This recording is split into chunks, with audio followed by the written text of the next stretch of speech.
जय श्री माता नमः जय गुरुदत्त जय गुरु परशुराम நமஸ்காரம். நான் கரூர்லேருந்து வல்சலா பண்ணிக்க பிரசன்ன ஜோதிடர். இன்னைக்கு நம்ம என்ன பார்க்க போறோம் அப்படின்னா 2026ஆம் ஆண்டு புத்தாண்டு ராசி பலன்கள் மீன ராசிக்கு எப்படி இருக்குன்னு பார்க்க போறோம். இந்த 2026ஆம் ஆண்டு வந்து எப்போ பிறக்குது அப்படின்னா மார்கழி மாதம் 15ஆம் தேதி புதன்கிழமை நள்ளிரவு 12 மணிக்கு கார்த்திகை நட்சத்திரம் ரிஷப ராசி துவாதசி திதி பாலவ கரணம் சுபயோகம் கன்னியா லக்னத்தில் இந்த வருடம் வந்து பிறக்குது. மீன ராசியை பொறுத்த வரைக்கும் நிறைய நன்மைகள் இருக்கு. உங்களுடைய சோம்பேறித்தனத்தை தனியாக எடுத்து ஒதுக்கி வச்சுக்கணும். நீங்கள் சோம்பேறியாக இருக்க மாட்டீங்க. ஆனால் இந்த 7.5 சனி வந்து என்னென்னா உங்களோட மைண்டுக்கு தகுந்த மாதிரி உடலை ஒத்துழைக்காமல் பண்ணும். அதாவது உடல் ரீதியாக வந்து பார்த்திங்கன்னா நிறைய சோர்வை கொடுக்கும், அதே மாதிரி மனச்சோர்வை கொடுக்கும். ஆனால் உங்களுடைய மைண்டு வந்து டக்குன்னு ஃபாஸ்ட்டாக மூவ் பண்ணணும், இன்றைக்கி வந்து நம்ம நிறைய விஷயங்களை சாதிக்கணும் அப்படின்னு நீங்கள் நினச்சிருப்பீங்க. ஆனால் உடல் ரீதியாக பிரச்சனைகளை கொடுத்து அப்படியே முடக்கிறோம். இந்த மாதிரி விஷயங்களை பண்ணும். ஆனால் இதுக்கு வழிபாடு இருக்கு. ஆனா இந்த 2026ஆம் ஆண்டு வந்து உங்களுக்கு நிறைய நன்மைகள் தான். குரு 5ஆம் இடத்துக்கு வரப்போறாருங்க. அப்போ உங்க ராசியை பார்க்கறதுனால 7.5 சனியுடைய பாதிப்புகள் கட்டாயம் குறையும். ராகு 12ஆம் இடத்துல, 6ல் கேது, இதெல்லாம் நன்மை தான் உங்களுக்கு. ராகு 12ல் 6ஆம் இடத்துல கேது, இது வந்து உங்களுக்கு பல நன்மைகளை கொடுத்துரும். இந்த 7.5 சனியில வந்து உங்களுக்கு இப்போ ஜென்மச்சனி நடந்துட்டு இருக்குது. இந்த ஜென்மச்சனி வந்து பார்த்தீங்கன்னா பரிகாரங்கள் இருக்கு. இந்த ஜென்மச்சனி வந்து எல்லா விஷயத்தையும் தடை பண்ணாது. அதனால அதை நினைச்சு மட்டும் கவலைப்படாதீங்க. மற்ற கிரகங்களுடைய நிலை, உங்களுடைய ராசி அதிபதி யாரு? குரு. அவரு உச்சமாக கூடிய ஒரு சூழ்நிலைகள் இருக்கு. வருட ஆரம்பத்திலேயே அவர் 4ஆம் இடத்துல இருந்து 10ஆம் இடம் தொழில் ஸ்தானத்தை பார்க்குறாரு. இது வந்து ரொம்ப ரொம்ப நல்லது. அதே மாதிரி வந்து உங்களுக்கு தொழிலை புதுசாக இன்வெஸ்ட் பண்ணலாமான்னு கேட்டிங்கன்னா இந்த டைம் நல்ல டைம் தான். ஏன்னா குரு பலம் உங்களுக்கு நல்லா இருக்கு. 12ஆம் இடத்தை பார்க்கறதுனால ஒரு சுப விரயம் பண்ணுங்க. ஆனால் தெரியாத விஷயங்கள்ல, உங்களுக்கு நாலேஜ் இல்லாத விஷயங்கள்ல முதலீடுகளை பண்ணாதீங்க. இப்போ நீங்கள் வந்து ஒரு வேறு டிகிரி படிச்சிருக்கீங்க, ஆனால் ஐடி ஃபீல்டில் போய் இன்வெஸ்ட் பண்ணுறேன், அந்த மாதிரி டிஜிட்டல் மார்க்கெட்டிங் பண்ணுறேன் அப்படின்னீங்கன்னா அது உங்களுக்கு ரெலவெண்ட்டான ஃபீல்டு இல்லாமல் இருக்கலாம். அதில் போய் நீங்கள் இன்வெஸ்ட் பண்ணும்போது அதை பற்றின நாலேஜ் உங்களுக்கு இருந்தால் மட்டும்தான் நீங்கள் இன்வெஸ்ட் பண்ணணும். இல்லைன்னா போட்ட முதலீடை எடுக்க முடியாது. நானும் ஏதாவது ஒன்று பண்ணியே ஆகணும்னு நினைக்கிறவங்களுக்கு இதை நான் சொல்கிறேன். ஆனால் உங்களுக்கு எது நல்ல பரிச்சயமாக இருக்கக்கூடிய ஒரு துறையை தேர்ந்தெடுத்து அந்த துறையில் முதலீடு பண்ணி ஒரு தொழிலை ஸ்டார்ட் அப் பண்ணுங்கள். மிகப்பெரிய லெவலில் சக்ஸஸ் ஆகும். நல்ல வருமானம் பார்க்கலாம். லாபஸ்தானத்தை குரு பார்க்க போகுது. அப்போ வந்து என்னென்னா நீங்கள் செய்யக்கூடிய முதலீடு பல மடங்கு உங்களுக்கு பெருகி வரும். நல்ல இன்கம்மை நீங்கள் பார்த்துட முடியும். 11ஆம் இடத்தை குரு பார்க்குறதெல்லாம் வந்து ஒரு நல்ல அதிர்ஷ்டம் மட்டும் இல்லை, பேர் அதிர்ஷ்டம்னு சொல்லுவேன். ஏன்னா குபேரனுக்கு ஒப்பான நிதிநிலையை குறிக்கக்கூடிய இடமே 11 தான். அதவே வந்து உங்களுக்கு குரு பார்க்குது 5ஆம் இடத்துல இருந்து. அதுக்கப்புறம் 9ஆம் இடம் சகல விதமான சௌபாக்கியங்களை கொடுக்கக்கூடிய இடம். அது மட்டும் இல்லாமல் உங்கள் ராசியை பார்க்குறாரு. இதெல்லாம் நல்ல யோகம் தான். அதனால் தொழிலை பொறுத்த வரைக்கும் நல்ல வருமானம் லாபம் ஈட்டக்கூடிய அமைப்பு இருக்குது. ஆனால் என்ன அப்படின்னா நீங்கள் வந்து உங்களுக்கு சோம்பேறித்தனம், அதாவது டென்ஷன் படுத்துகிற மாதிரி கவலைகள், நீங்கள் வந்து பிஸ்னஸை தனியாக, உங்களோட உத்தியோகத்தை தனியாக, உங்களோட ஃபேமிலி தனியாக செப்பரேட்டாக பிரித்து வச்சுக்கணும். இந்த ஃபேமிலியோட எதை கொண்டு வந்து பிஸ்னஸ்லேயோ, பிஸ்னஸ் டென்ஷனை கொண்டு வந்து ஃபேமிலிக்குள்ளேயோ போடக்கூடாது. போட்டிங்க அப்படின்னா என்ன ஆகும் அப்படின்னா எதுவுமே உங்களை விட்டு விலகி போயிடும். எதுவுமே வந்து எதுக்காக நீங்கள் பண்ணீங்களோ அது எதுவுமே சாத்தியம் இல்லாமல் போயிடும். ஸோ அதனால் கவனமாக இருக்கணும். இந்த சனி சந்திரன், அதாவது உங்களுடைய ராசி மேலே எப்போல்லாம் சனி வருதோ அப்போல்லாம் மன இறுக்கங்களை கொடுக்கும். சந்திரனுக்கும் சனிக்கும் வந்து பகை இருக்குது. அப்போது மன இறுக்கத்தை கொடுக்கும், மன கசப்பை கொடுக்கும். அப்போ என்ன பண்ணணும் அப்படின்னா தியானம் பண்ணணும், நல்ல குரு கிட்ட ஆசீர்வாதம் வாங்கணும், நல்ல இறை வழிபாடு பண்ணணும், உங்களை ப்ளசண்ட்டாக வச்சுக்கோங்க. அதாவது நல்ல மைண்டை பாசிட்டிவாக வச்சுக்கோங்க. பாசிட்டிவ் அப்ரிமேஷன்ஸ் சொல்லி பாருங்கள், மெடிடேஷன் பண்ணுங்கள். எந்த இடத்துக்கு போனால் மனம் நல்லா அமைதியாக இருக்கோ, சாந்தமாக இருக்கோ, அப்படியே பீஸ்ஃபுல்லாக இருக்கோ அந்த இடத்துக்கு திரும்ப திரும்ப போங்க. அது கோவிலாகவும் இருக்கலாம், லைப்ரரியாகவும் இருக்கலாம். எங்கே போனால் உங்களுக்கு நல்லா இருக்கோ அந்த இடத்துல போயிட்டு அமைதியாக ஆள் மனசில் நிறைய சிந்திச்சு பாருங்கள். குழப்பமான ஒரு சூழ்நிலைகள் எல்லாம் போனால் உங்களுக்கு இஷ்ட தெய்வ வழிபாடு பண்ணுங்கள், குலதெய்வ வழிபாடு பண்ணுங்கள். அதே மாதிரி இந்த 7.5 சனி பாதிப்பு இருக்குது அப்படின்னா ஆஞ்சநேயர் வழிபாடு பண்ணுங்கள். அதே மாதிரி காவல் தெய்வம் வழிபாடு பண்ணுங்கள். கருப்பு சாமி, சங்கிலி கருப்பு, இந்த மாதிரி மதுரை வீரன், இந்த மாதிரி தெய்வங்களை வழிபாடு இந்த மாதிரி தெய்வங்களை வழிபாடு பண்ணுங்க. அது மட்டும் இல்லாமல் குருவோடைய வீட்டில் சனி இருக்கார். அப்போ சனியோடைய குரு யாருன்னா காலபைரவர். காலபைரவர் வழிபாடு பண்ணுங்க. உங்களுக்கு ஒரு பிஸ்னஸில் போட்ட பணம் வரலை அப்படின்னாலும் சரி, பிஸ்னஸ் நல்லா ரன் ஆகலைனாலும் சரிங்க, காலபைரவர் வழிபாடு பண்ணுங்க. அது ரொம்ப ரொம்ப சூப்பர். காலபைரவர் வழிபாடு பண்ணிங்கன்னா எல்லா தடைகளுமே உங்களுக்கு இந்த 7.5 சனினால என்ன பாதிப்புகள் இருக்கோ அத்தனை பாதிப்புகளுமே வந்து விலகிரும். பொதுவாகவே வந்து சூரியன் அஸ்தமனம் ஆனதுக்கப்புறம் செய்யுங்க. ஆஞ்சநேய வழிபாடாக இருந்தாலும் சரி, அல்லது வந்து காலபைரவர் வழிபாடாக இருந்தாலும் சரி, சூரியன் அஸ்தமனம் ஆனதுக்கப்புறம், அதாவது நல்லா இருட்டினதுக்கப்புறம் சந்திரன் வந்துடும் இல்லையா, நிலா தெரிஞ்சதுக்கப்புறம் போய் நீங்கள் வழிபாடு பண்ணுங்க. அது உங்களுக்கு சீக்கிரமாக பலிக்கும். உத்தியோகத்தில் இருக்கவங்களுக்குலாம் நல்ல வாழ்வு தான் நான் சொல்லுவேன்.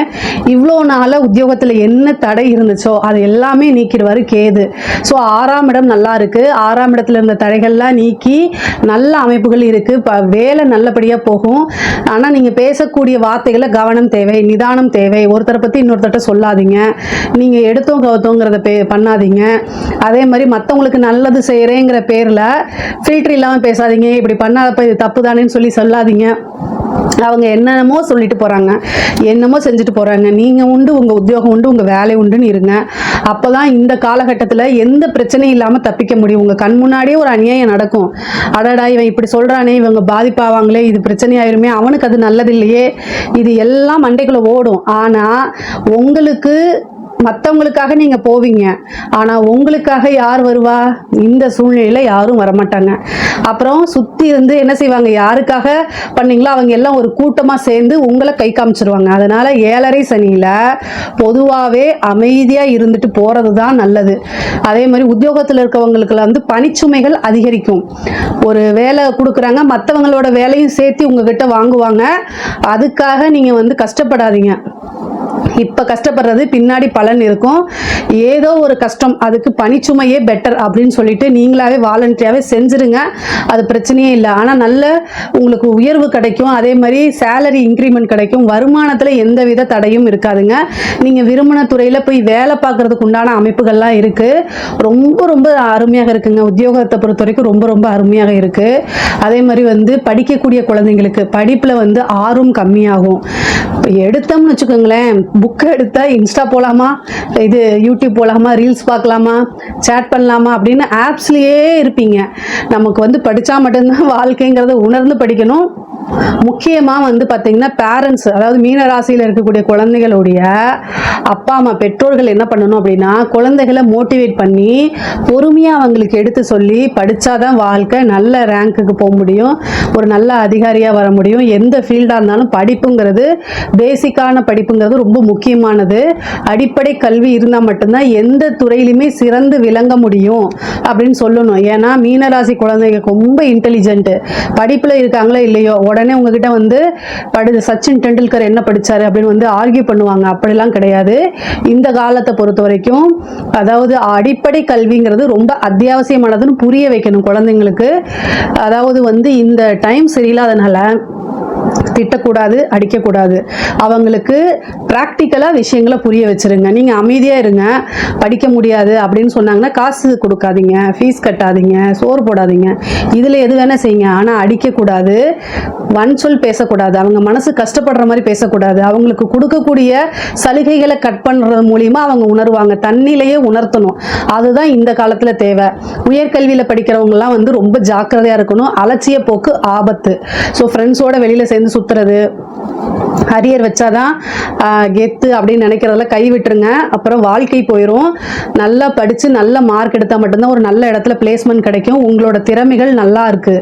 பொதுவாகவே மீனராசிக்காரங்க ரொம்ப நல்ல திறம்பட செயல்படக்கூடியவங்க. அவங்களுக்கு நல்ல நாலேஜ், 10 பேர்த்த கைட் பண்ணக்கூடிய அளவுக்கு நாலேஜ் இருக்குது. அதாவது ஒரு பெரிய கூட்டத்தையே வழிநடத்தி செல்லக்கூடிய அமைப்புகள்லாம் உங்கள் ராசிக்கு இருக்குது. ஏன்னா உங்கள் ராசிக்கு அதிபதி யாருன்னா குரு. ஆனால் நீங்கள் வந்து இந்த சூழ்நிலைகள் சனி உங்களைய சிந்திக்க விடாது. இந்த ஜென்ம சனி வந்து பார்த்தீங்கன்னா மூளையை மழுங்கடிச்சிருங்கிற மாதிரி சிந்திக்க விடாது. நெகட்டிவாக திங்க் பண்ண வைக்கும். இதெல்லாம் வந்து இஷ்ட தெய்வ, குலதெய்வ, ஹயக்ரீவர் வழிபாடு, சரஸ்வதி வழிபாடு, இந்த மாதிரி தெய்வ வழிபாட்டு மூலிமா சரி பண்ணிக்கோங்க. முடியலன்னா மெடிடேஷன் இருங்க, அதாவது மெடிடேஷன் பண்ணுங்க, நல்ல பீஸ்ஃபுல்லாக இருங்க, நிறைய பாசிட்டிவாக அப்ரிமேஷன்ஸ் சொல்லி பாருங்க. அது பிடிக்குதோ இல்லையோ நிறைய எழுதி பாருங்க, பாசிட்டிவாக நிறைய எழுதி பாருங்க, படிக்க முடியலன்னா எழுதி பாருங்க. இதெல்லாம் வந்து உங்களுக்கும் உங்களுடைய ஃபியூச்சருக்கும் ரொம்ப நல்லது. கவர்மெண்ட் ஜாப் கிடைக்குமா அப்படின்னா 4ஆம் இடத்துல 6 மாதத்துக்கு குரு இருக்காரு, அதுக்குள்ளே வாங்கிக்கோங்க. பதவி ஸ்தானம் ரொம்ப நல்லா இருக்கு. 4ஆம் இடத்துல குரு இருக்கனால 6 மாசத்துக்குள்ள நல்லா படிச்சீங்கன்னா ஒரு வேலையில போய் உட்கார்ந்துறதுக்கு உண்டான அமைப்பு. முக்கியமாக பேங்கிங்கு, டீச்சிங் ஃபீல்டு, முக்கியமாக பேங்கிங்கு, அந்த டெட்டுன்னு சொல்லுவோம்ல, அது இந்த மாதிரி கவர்மெண்ட் இது வந்து டிஎன்பிசி இது மாதிரி இதுக்கெல்லாம் ட்ரை பண்ணுங்க, கட்டாயம் உங்களுக்கு கிடைச்சிரும்.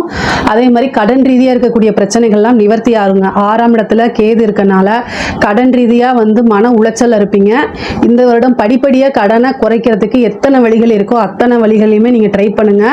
உறுதியாக ஒரே நாளில் உங்கள் கடன் அடைக்க முடியாது, ஆனால் படிப்படியாக அடைஞ்சிரும். கடனால் என்ன பிரச்சனைகள் இருக்கோ அது எல்லாமே உங்களுக்கு நிவர்த்தி ஆகும். கோர்ட்டு கேஸு வழக்குகள் இருந்துச்சுன்னா அது எல்லாமே உங்களுக்கு சாதகமாக மாறுறது. அதே மாதிரி சில கேஸ் வந்து பார்த்தீங்கன்னா உங்கள் மேலே போட்டிருப்பாங்க, சில கேஸ் வந்து நீங்கள் மற்றவங்க மேலே போட்டிருப்பீங்க. இதெல்லாமே வந்து பார்த்தீங்கன்னா ஒரு தீர்ப்பாய் வரதுக்குள்ள ஒரு சுமூகமான பேச்சுவார்த்தைகள் மூலமாக முடிக்கிறதுக்கு உண்டான அமைப்பை ஏற்படுத்தி கொடுக்கும் இந்த வருடம். அதை கரெக்டாக யூஸ் பண்ணிக்கிட்டீங்க அப்படின்னா உங்களுக்கு எல்லா விஷயங்களுமே சாதகமாக முடியும். அதே நேரத்தில் மருத்துவத்துறை, அதாவது மருத்துவ செலவு உண்டு. மருத்துவத்தில் அதாவது உங்களுக்கு உடல் ரீதியாக ஏதாவது பிரச்சனை இருக்குது அப்படின்னா உடனே மருத்துவரை ஆலோசனை பண்ணி உடனே ட்ரீட்மெண்ட் எடுத்துட்டிங்கன்னா சில ஆயிரங்களில் உங்கள் பிரச்சனைகள் முடியும். இல்லை அப்படின்னா சர்ஜரி, கண்டங்கள், இந்த மாதிரி விஷயங்கள்லாம் போயிடும். அதனால கவனமாக இருக்கணும். 7ரை சனியில் ஏதாவது ஒரு மருத்துவ விரயம் அப்படிங்கிறது இருக்கு.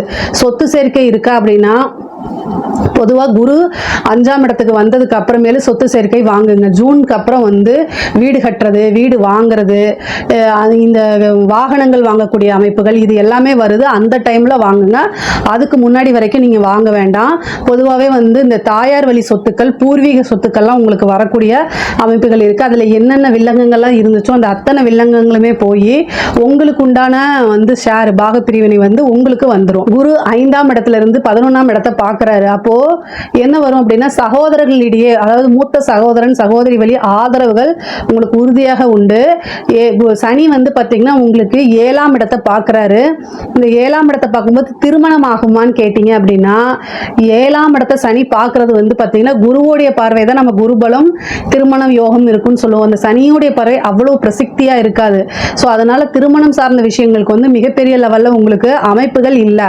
ஆனால் உங்களுடைய சுய ஜாதகத்தில் 7ஆம் அதிபதியோடைய தசாவோ அல்லது புத்தியோ அல்லது அந்த 7ஆம் அதிபதி தசா புத்தி நடக்கிறவங்களை வந்து குரு பார்வையோ இருந்தால் திருமணம் ஆகிறதுக்கு உண்டான வாய்ப்புகள் இருக்கு. பொதுவாகவே வந்து பார்த்தீங்கன்னா இந்த காதல் ரீதியான பிரச்சனைகள் வரத்துக்கு அமைப்புகள் இருக்குது. அதனால ரொம்ப ஜாக்கிரதையாக ஹேண்டில் பண்ணுங்க. இப்போ வந்து உங்களுக்கு ஒரு நெருக்கடி சூழ்நிலைகள் உண்டாகும். மனதுக்கு பிடித்தவர்களால நெருக்கடி சூழ்நிலைகள், டென்ஷன், டிப்ரெஷன் ஏற்படும். இது எல்லாமே கடந்து வரத்தான் வேணும். காதலிக்கிறவங்க கல்யாணத்தில் முடியுமானா பல எதிர்ப்புகளை தாண்டி தான் நீங்கள் கல்யாணம் பண்ணுற மாதிரி இருக்கும். ஒரு இக்கட்டான சூழ்நிலைகளை ஒரு தடவைக்கு 2 தடவை யோசித்து முடிவெடுக்கிறது நல்லது. நம்ம வந்து சினிமா ஹீரோயிசம் அப்படிங்கிற மாதிரி பார்த்து டக்குன்னு முடிவெடுத்தீங்க உங்க வாழ்க்கையே புரட்டி போயிட்டுரும். 7ரை சனி என்ன செய்யும் அப்படின்னு கல்யாணம் பண்ணவங்களா நிறைய பேர் இருக்காங்க, கஷ்டப்பட்டுட்டு இருக்கவங்களும் இருக்காங்க. நான் பயமுறுத்துறதுக்காக சொல்லல, வாழ்க்கையோட யதார்த்தத்தை சொல்றேன். அதனால அதை பார்த்து புரிஞ்சுக்கிறது ரொம்ப ரொம்ப நல்லது. இப்போ சனி 7ஆம் இடத்தை பார்த்துருக்கனால கணவனாக இருந்தால் மனைவியும், மனைவியாக இருந்தால் கணவனும் ஒருவர் அனுசரித்து செல்ல வேண்டிய காலகட்டமாக இது இருக்கிறதுனால ரொம்ப ரொம்ப அட்ஜஸ்ட்மெண்ட் அப்படிங்கிறது முக்கியங்க. அதே மாதிரி வாக்குவாதங்கள் இருக்கும், கணவன் மனைவிக்கிடையே மனக்கசப்புகளை ஏற்படுத்தும்.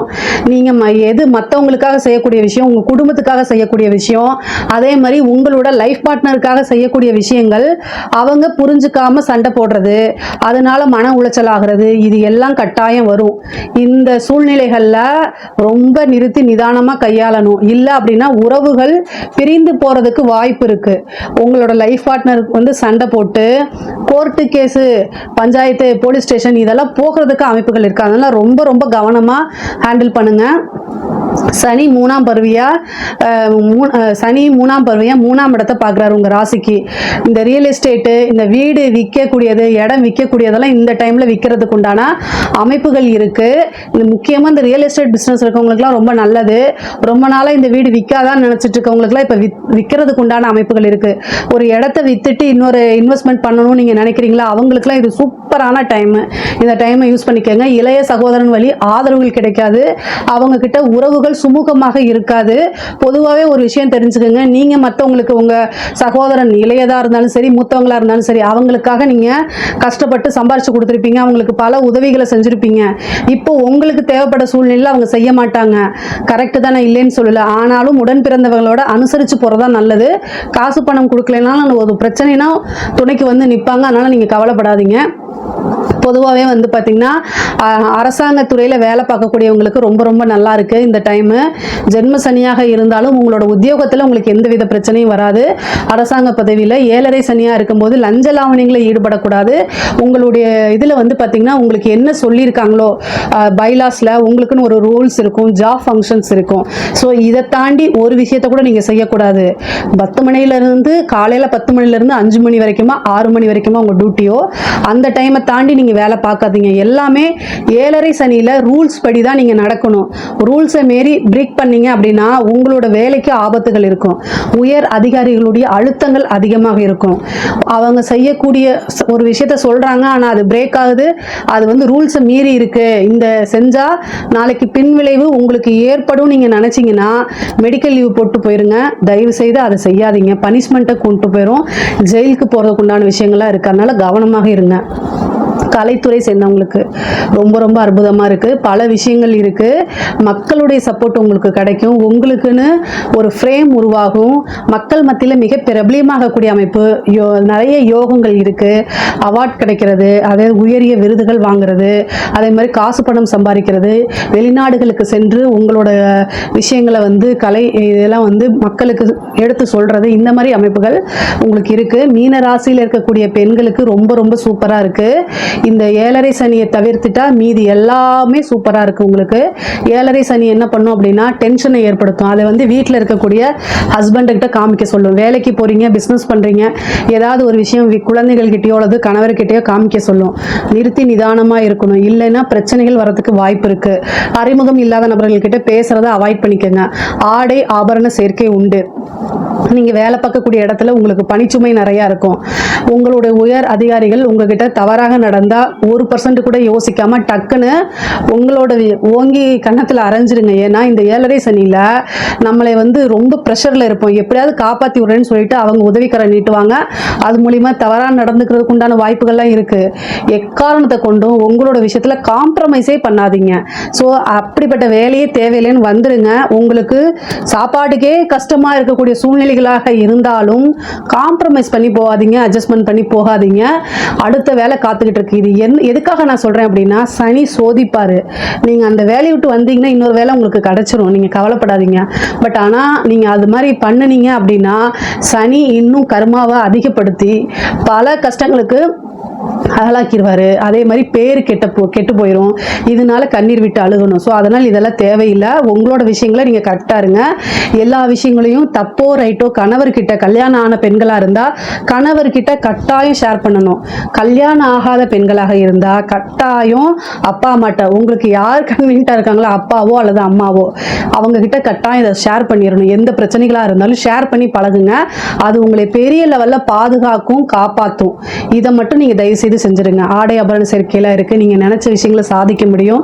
கவலையப்பட வேண்டாம். வண்டி வாகனங்கள் வாங்கக்கூடிய அமைப்புகள்லாம் இருக்குது. அரசியல்வாதிகளுக்கு, மீனராசியில் இருக்கக்கூடிய அரசியல்வாதிகளுக்கு, அதாவது இப்போ என்னன்னா உங்களுடைய ராசி அமைப்புப்படி 7.5 சனி நடந்தாலும் மக்களுடைய செல்வாக்கு உங்களுக்கு இருக்கும். இந்த சனியும் சந்திரனும் சேரும்போது என்னன்னா அது பெரும் மக்கள் கூட்டத்தை குறிக்கக்கூடிய ஒரு விஷயம். ஸோ மற்றவங்களுக்குலாம் எப்படியோ இல்லையோ இந்த 7.5 சனி நடந்துட்டு இருக்கும்போது ஒரு விஷயத்த கஷ்டங்கள் இருந்துச்சுன்னா அதை தாங்கி மக்கள்கிட்ட கொண்டு போய் நீங்கள் உங்களோட பிரச்சனைகளை சேர்த்துட்டிங்கன்னா மக்களுடைய சப்போர்ட் அபரீதமாக உங்களுக்கு கிடைச்சிரும். ஏழரை சனினால எந்தவித பாதிப்பும் இல்லை. 4ஆம் இடத்துல குரு இருக்காரு, அப்போ ஒரு பதவி கிடைச்சிரும். நீங்கள் வந்து ஒரு சாதாரணமாக ரொம்ப கஷ்டப்படணும், இந்த ஏழரை சனி காலத்தில் ரொம்ப கஷ்டப்படணும். அதுக்கு பரிகாரங்கள் பண்ணிக்கோங்க, யாகங்கள், பூஜைகள், வேள்விகள் என்ன வேணால் பண்ணிக்கோங்க, தெய்வ வழிபாடு பண்ணிக்கோங்க. இதெல்லாம் பண்ணிட்டு நீங்கள் வந்து எலெக்ஷன் மீட் பண்ணிங்கன்னா எலெக்ஷனில் ஜெயிப்பீங்க. ஒரு நல்ல அமைச்சராகிறது, ஒரு போஸ்டிங் கிடைக்கிறது, கட்சி தலைமையிடம் வந்து உங்களுக்குன்னு ஒரு பொறுப்பை கிரியேட் பண்ணி கொடுக்கறது, மக்களோட ஆதரவுகள் கிடைக்கிறது, இந்த மாதிரி அமைப்புகள்லாம் வந்துடுது. பொதுவாக மீனராசிக்காரங்க வந்து அரசியல் துறையில் இருக்கவங்களுக்கு இது ரொம்ப ரொம்ப நல்ல காலம்தான். நீங்கள் என்ன செஞ்சாலும் வெற்றி பெறதுக்கு உண்டான அமைப்பு, உங்களுக்குன்னு ஒரு மீடியா ஃப்ரேம் செட் பண்ணுறது, இந்த மாதிரி இருக்கும். பல கசப்பான விஷயங்களை தாண்டி ஜெயிக்கிறதுக்கு உண்டான அமைப்புகள் உங்களுக்கு உறுதியாக இருக்குது. எதுக்காக சொல்கிறேன் அப்படின்னா 4ஆம் இடம் பதவி ஸ்தானம், அதில் குரு, அதுக்கப்புறம் 5ஆம் இடத்துக்கு வந்து உங்கள் ராசியை பார்த்துருது. அதனால் அது ஒரு நல்ல அமைப்பு, நல்ல பேரு புகழ் இது எல்லாமே வாங்கி மிகப்பெரிய லெவலில் உயர்வுக்குண்டான வழிகள் தான் இந்த 2026 உங்களுக்கு கொடுக்க போகுது. பொதுவாகவே மீன ராசிக்கு வந்து ரொம்ப ரொம்ப நல்ல அமைப்புகள் இருக்குங்க. பொருளாதார வாழ்க்கையிலையும் சரி, குடும்ப வாழ்க்கையிலையும் சரிங்க, நிறைய நல்ல அமைப்புகள் இருக்குது. புத்திர பாக்கியம் மெயினாக இருக்குது. குரு 5ஆம் இடத்துக்கு வராரு, உச்சமாகிறாரு. அதனால் கல்யாணம் ஆகி ரொம்ப வருஷமாக வந்து குழந்தையே இல்லாமல் இருக்கவங்களுக்குலாம் குலதெய்வ வழிபாடு பண்ணுங்க, புத்திர பாக்கியம் உறுதியாக உண்டு. அதே மாதிரி பொருளாதார வாழ்க்கையும் உங்களுக்கு நல்ல சிறப்பாக இருக்கும். இதில் ஏதாவது சந்தேகங்கள் இருக்குது அப்படின்னா கமெண்ட்ஸில் கேளுங்க, கட்டாயம் நான் ஆன்சர் பண்ணுறேன். நம்மளுடைய சேனலை லைக் பண்ணுங்கள், ஷேர் பண்ணுங்கள், சப்ஸ்கிரைப் பண்ணுங்கள்.